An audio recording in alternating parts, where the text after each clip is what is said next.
luego las leucemias, ¿no? Y ya como cosas raras, la histiocytosis medular maligna o enfermedad de Rock-Smith, que eso ya es diagnóstico casi del patólogo, porque no se puede hacer un diagnóstico cuando el paciente está vivo, difícilmente llegar a ese tipo de diagnóstico.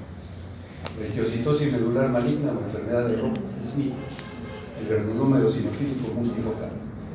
Luego, ¿qué tenemos? Los mielomas.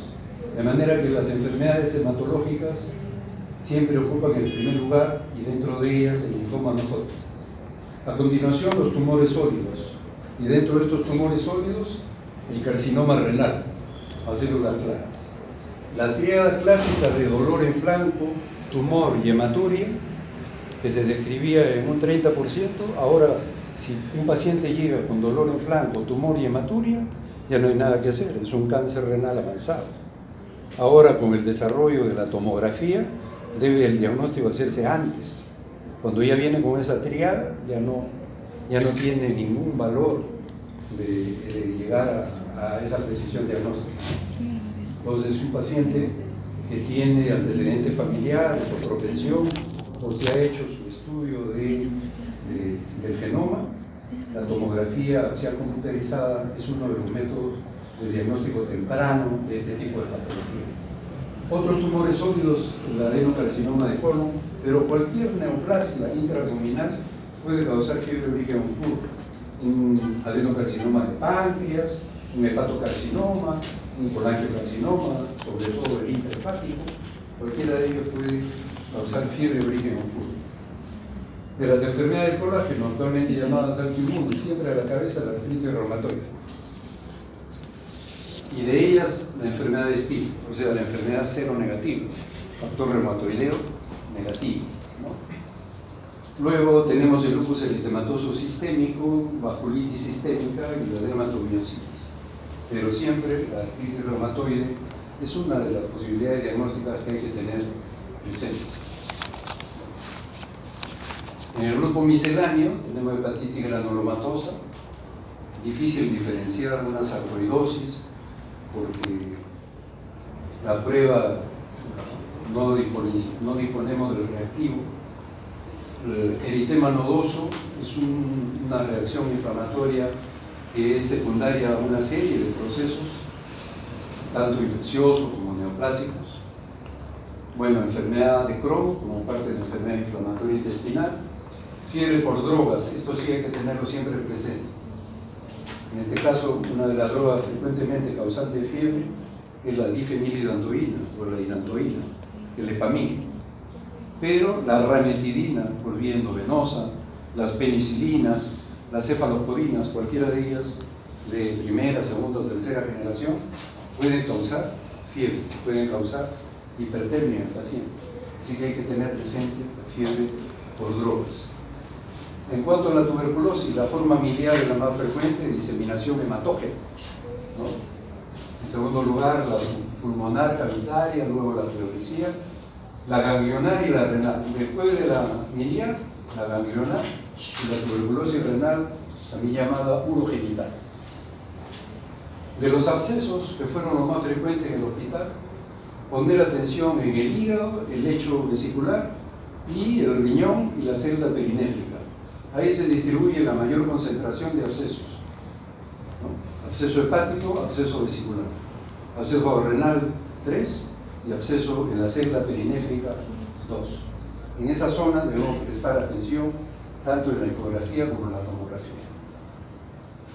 La tuberculosis sistémica diseminada por siembra hematógena es frecuente en nuestro país. Los síntomas son inespecíficos: debilidad, decaimiento, que hemos dicho, ¿efecto de qué? Del factor de necrosis tumoral. Debilidad, inanición, pérdida de peso, etc. Dolor, ¿efecto de qué? Del factor de necrosis tumoral.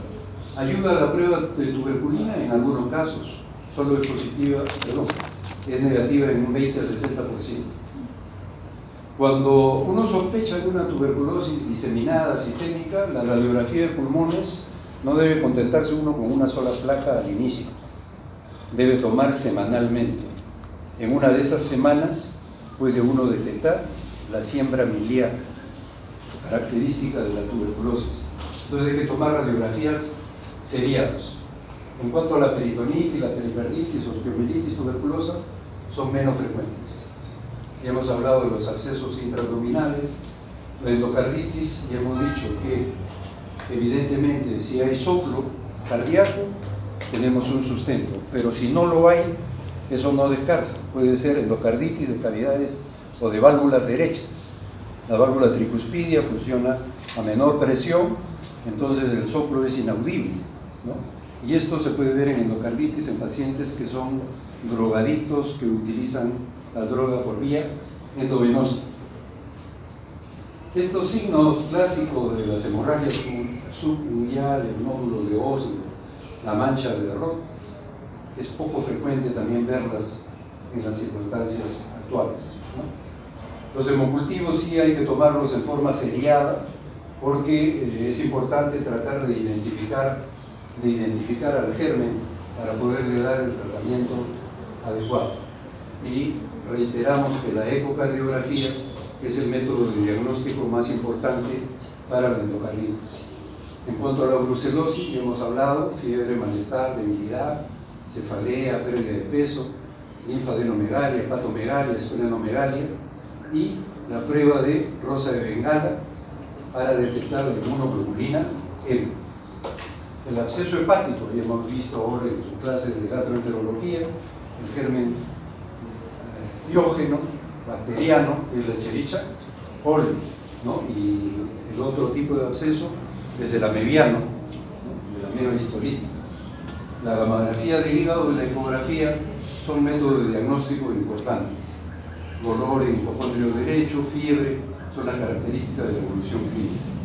En cuanto a las infecciones virales, la linfadenomegalia, hepatomegalia, esplenomegalia, rash dérmico, es el síndrome mononucleósico, ¿no es cierto?, en el cual vamos a tener la prueba serológica de IgM, IgG para citomegalolitos, ¿no? En la infección también hay que tratar la mononucleosis, que se puede presentar con hepatitis y linfadenomegalia. La presencia de linfocitos atípicos nos va a ayudar para, así como los anticuerpos heterófilos, para el diagnóstico. Y finalmente, otro elemento a destacar en este tipo de procesos es la clamidia citasi, productora de la citacosis. La mamá, la abuelita, la tía, que le gusta criar los loritos australianos, ¿no? Tener sus pajaritos en casa. Entonces, recomendarle el uso de mascarilla cuando trate de botar las heces, ¿no?, que ha eliminado su lorito australiano, el pájaro, o su lorito, lo que tenga, ¿no? En este caso hay lo que se llama una disociación clínico-radiológica, ¿no? Poca signología al auscultar los pulmones, y al tomar la placa de tórax, los dos pulmones están infiltrados totalmente. Eso se llama disociación clínica radiológica.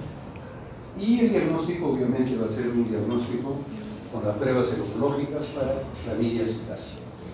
Finalmente, si tienen un paciente con fiebre o sospecha de fiebre de origen oscuro, cuando ya tiene 2 semanas de fiebre, hay que recomendarle que tenga una libreta donde anotar la temperatura, pero el control de temperatura debe de hacérselo con presencia de un familiar para evitar de que manipule el termómetro, ¿no? Igual si está hospitalizado, con presencia de la enfermera. Si la fiebre es documentada, ver si tiene pérdida de peso. Es importante controlar la temperatura como controlar el peso. Si no hay pérdida de peso, el problema no es serio, ¿no? Hay que hacer la prueba de laboratorio, su hemograma, sus factores de reumatoideo, su radiografía, etc. Si los resultados son normales y el paciente está estable, puede realizarse ecografías, ¿no?, urogramas secretores o tomografía, etc. Y si la fiebre remite, el paciente puede seguir controles periódicos. Si la fiebre persiste a pesar de todas estas pruebas, sin tener diagnóstico, debe ser hospitalizado. Si un paciente, además de la fiebre, tiene pérdida de peso, ¿no?, del 5, 6 hasta el 10% del peso corporal, de todas maneras debe ser hospitalizado. Nuevamente hacer una historia clínica completa, repetir todas las pruebas de laboratorio, el diagnóstico por imágenes, etcétera, tomografías, etcétera. Y en algunas circunstancias, si se dispone de tomógrafo, resonador magnético, hacerle el examen en el área donde uno sospecha que está la patología. Si es negativa y persiste el deterioro físico, programar, ¿no?, lo que viene a ser ahora se llama una laparoscopía, ¿no?, un estudio laparoscópico. Antiguamente se hacía laparotomía, esto ya se ha dejado de lado. Lo que se utiliza es una laparoscopía con biopsia, si es que hay granulomas hepáticos, biopsia de hígado, si hay ganglios, se toma biopsia de ganglios intraabdominales. Y en aquellos casos donde se obtiene ya un resultado positivo, bueno, el tratamiento de acuerdo a los hallazgos. Si no hay resultado después de todo esto, habiéndole hecho la laparoscopía, etc., puede considerarse prueba terapéutica. ¿Cómo empezar? En nuestro país hemos dicho que lo más frecuente en el hospital del RIMA era la tuberculosis miliar, entonces se puede utilizar un esquema antituberculoso, pero siempre con el consentimiento del paciente y de la familia, porque el tratamiento antituberculoso no es inocuo, puede presentar hepatitis fulminante y muerte del paciente, así que de todas maneras su consentimiento informado. En segundo lugar, si no hay respuesta de 3 semanas en que se le ha dado el tratamiento a dosis adecuada, se suspende el tratamiento. Se descansa al paciente 1 semana y se puede plantear una prueba terapéutica para artritis reumatoide. Eso es básicamente el manejo del paciente en cuanto a su protocolo que hay que emplear. Muy bien, ¿alguna pregunta, alguna duda? Te agradezco.